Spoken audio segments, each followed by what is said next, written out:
Guys welcome back to another video. तो अभी ना मैं लास्ट वीडियो जो मैंने हुक की डाली थी राइट, तो मैंने आप लोगों को बोला था कि वो बेसिक सेटअप है। तो आज कुछ थोड़ी बहुत चीज़ें हैं जो उस वीडियो में रह गई थी। मैं चाहता नहीं कि वीडियो लंबी हो जाए क्योंकि सबकी आदत नहीं होती पूरी वीडियो देखने की। तो इस वीडियो में हम कवर करेंगे कुछ एडवांस टिप्स हैं मेरी तरफ से जो मैं इंप्लीमेंट करता हूँ जब मैं सक्षम जैसे प्लेयर के साथ खेलता हूँ। सक्षम हुक में मतलब समझ लो बहुत डोमिनेंट प्लेयर है।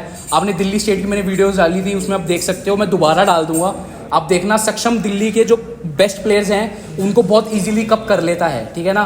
तो अगर मैं सक्षम जैसे प्लेयर के अगेंस्ट हुक खेलता हूँ ना, तो मैं कुछ ऐसी चीज़ें जो अपने गेम में मैं डालता हूँ जहाँ मैं सक्षम को थोड़ी सी टक्कर दे पाता हूँ। देखो मैं ये नहीं कहूँगा मैं सक्षम को हरा सकता हूँ, भाई वेट डिफरेंस है, साइज डिफरेंस बहुत मैटर करता है, स्ट्रेंथ डिफरेंस है ना।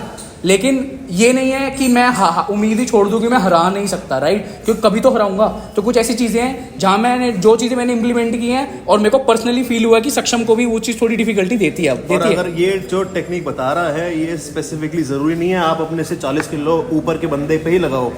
Technique is technique. आप अपने वेट की क्लास में जब भी जिसमें भी खेल रहे हो आपको वो टेक्निक वैसे ही इम्प्लीमेंट करनी है, तभी फायदा आएगा उस चीज़ का। ठीक है, तो अभी देखो सीधा पॉइंट पे आते हैं। जब सक्षम हुक खेलता है राइट, सक्षम का ना हाथ देख, पहले अपना हैंड साइज दिखा दे भाई, एल्बो रखियो, ये एल्बो रख। तुम दोनों के ना हैंड साइज में फर्क देखो, ठीक है। ऊपर से तुम दोनों का पाम दिखाओ भाई अपना। अब तुम दोनों के पाम साइज में फर्क देखो बहुत डिफरेंस है ऐसे ब्रेथ में भी और लेंथ में भी, राइट। तो अब इसमें क्या होता है कि सक्षम को तो मेरे को ग्रिप लेते ही सक्षम का हैंड कंट्रोल आ जाता है, राइट। लेकिन मैं एक छोटी अपनी आर्म का एडवांटेज लेता हूँ, क्या, उसका हाथ लंबा है, उसको ना ज़्यादा आगे आगे कब करना पड़ता है। मेरा हाथ छोटा है, मेरे को फटाक से अंदर घुसना होता है, राइट। तो मैं क्या करता हूँ, क्योंकि मेरा हाथ छोटा ना, थोड़ी चालाकी करता हूँ। मैं क्या करता हूँ, मैं जान के ना अपना हाथ थोड़ा सा पीछे रखता हूँ आगे मूव रखने के लिए, राइट। अब इसमें केस में क्या होता है, मैं बोलता हूँ भाई मेरे को सेंटर चाहिए। सक्षम अगर सेंटर मांगेगा तो रेफरी मेरे को नहीं बोलेगा तू अपना हाथ खोल, क्योंकि मेरा हाथ तो छोटा है। रेफरी उसको बोलेगा अपनी एल्बो पीछे रख, ठीक है। पहली चीज़, तुमने उसको उसकी लेंथ की वजह से उसको डिसएडवांटेज में डाल दिया एक हद तक। अगर वो हुक का प्लेयर है एक हद तक, टॉप रोलर तो मार देगा वहाँ से भी, ठीक है। अभी हुक की बात कर रहे हैं हम, तो एक एडवांटेज मेरे को यहाँ आ गई, मेरे को एल्बो मूव करने की थोड़ी सी जगह मिल गई। सेकंड चीज़, मैंने अपनी पॉकेट बना रखी है, मैंने ग्रिप पूरी आगे ले रखी है। ये अगर सक्षम यहाँ ग्रिप लेगा, उसका हाथ बड़ा है, वो तब भी यहाँ से भी कप कर देगा मेरे को, लेकिन मेरा हाथ आगे है, राइट।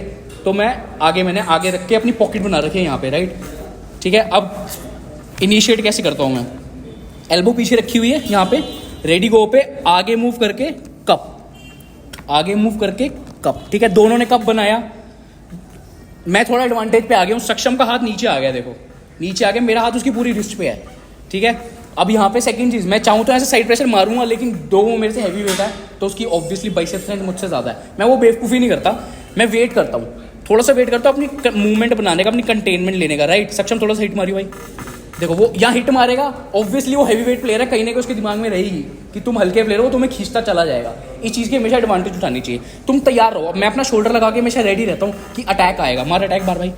देखो मैं हमेशा एक्टिव रहता हूँ, मेरा अभी अटैक आएगा, राइट। यहाँ पे एक बार रुक गया, हुक के प्लेयर का अगर एक बार अटैक रुक जाता है ना, तो तुम बहुत एडवांटेज में हो, क्योंकि तुमने ऑलरेडी उसकी रिस्ट पे अपनी पाम चढ़ा रखी है।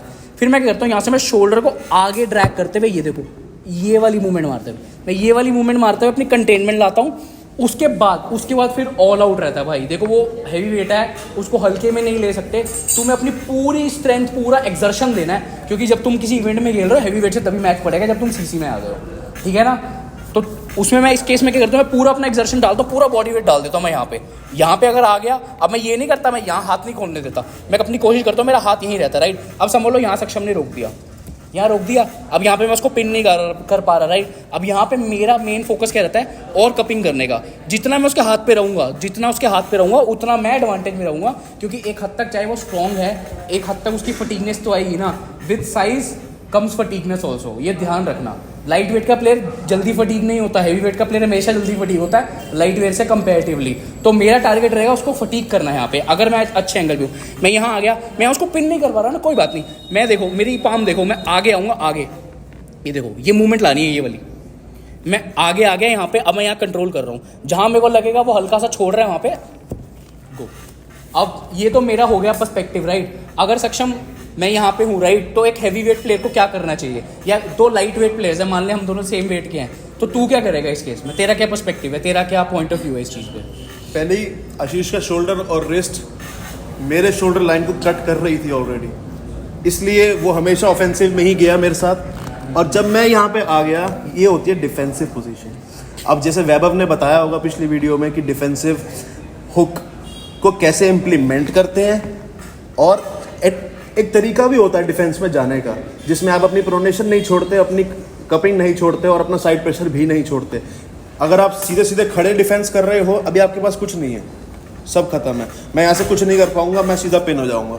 बट अगर मैं शोल्डर के साथ डिफेंस में जा रहा हूँ, स्टिल मेरे पास मेरा शोल्डर है to drag and pronate and then side pressure. तो शोल्डर के साथ ही डिफेंस में जाना है, शोल्डर के साथ ही ऑफेंस में जाना है। बिना शोल्डर छोड़े कभी भी सीधा सीधा आर्म रेसलिंग नहीं होती है, चाहे टॉप रोल हो चाहे वो हुक हो। प्लस एक चीज़ और, ऑफेंस जब आशीष कर रहा था, अब यहाँ पे मैं दिखाऊंगा कि आपको ये पैड के साथ खेलना कैसे है। ये 4x4 6x6 जितने का ही पैड है।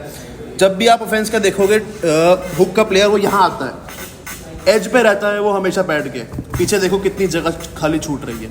अब मान लो मैं आशीष को हुक में यहाँ तक ले आया, आशीष का डिफेंस इतना स्ट्रांग है कि मैं उसको पिन नहीं कर पा रहा हूँ, तो मैं क्या करूँगा, थोड़ी एल्बो पीछे करी, एडजस्ट किया, फिर आगे लाए, हिट, नहीं अभी भी रुक गया, फिर एल्बो पीछे करी, मतलब जो आशीष बता रहा था ड्रैग करा हुक के साथ, फिर एल्बो आगे लाए और हिट।